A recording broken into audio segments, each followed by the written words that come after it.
তিনিও দেশের চলিত রাজনৈতিক আমরা এই বন্যার পরেই প্রথম চিফ সেক্রেটারির কাছে আমরা তুলে ধরি আমাদের 14 দফা দাবি ছিল বিষয়গুলো নিয়ে, কিন্তু দেখা যায় তিনি স্বীকার করেছিলেন, আমরা যথার্থভাবে তুলে ধরেছেন।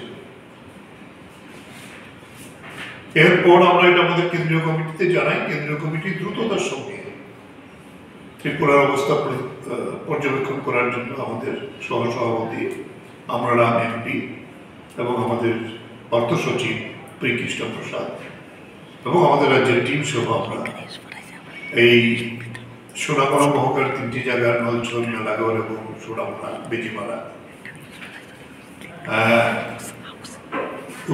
বিলোনিয়া মহকুমার সবচেয়ে ক্ষতিগ্রস্ত যে এলাকাগুলো আমরা যাই এবং একটি সীমান্ত গ্রাম যেখানে সংখ্যালঘু মানুষ বেশি 300 পরিবার, তারা প্রায় পুরোটাই জলমগ্ন ছিল।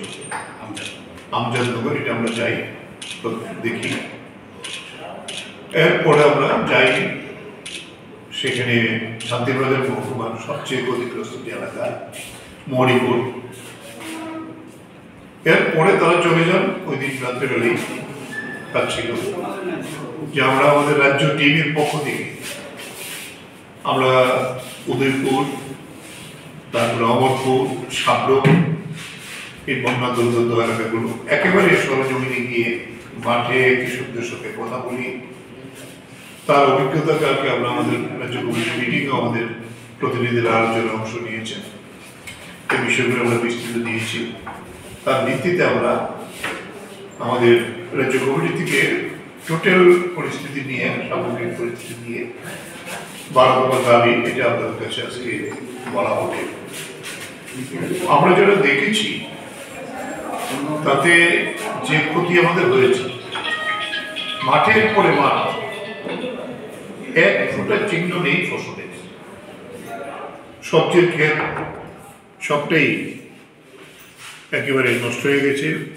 এই গোটা রাজ্যের মধ্যে প্রায় আমাদের রিপোর্ট হয়েছে 90% ফসল সবটাই নষ্ট হয়ে গেছে। জমিতে এইভাবে পলি পড়েছে, বালি পড়েছে এবং বিভিন্ন গাছ, তাতে এই জমি পুনরুদ্ধার না করলে আবার ফসল করা যাবে না।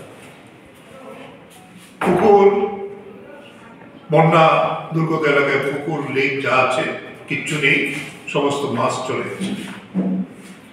কালকে আমাদের মিটিংয়ে রিপোর্ট হয়েছে শুধু অমরপুর সাব ডিভিশনে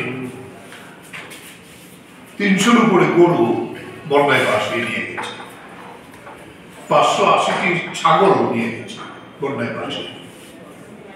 পোলট্রি প্রায় 3 থেকে 4 হাজার পোলট্রি যে মুরগি ছিল তা ভাসিয়ে নিয়ে গেছে। হাঁস চিহ্ন নেই। পানীয় জলের সংকট দেখা দিয়েছে, আমরা ভিজিট করেছি।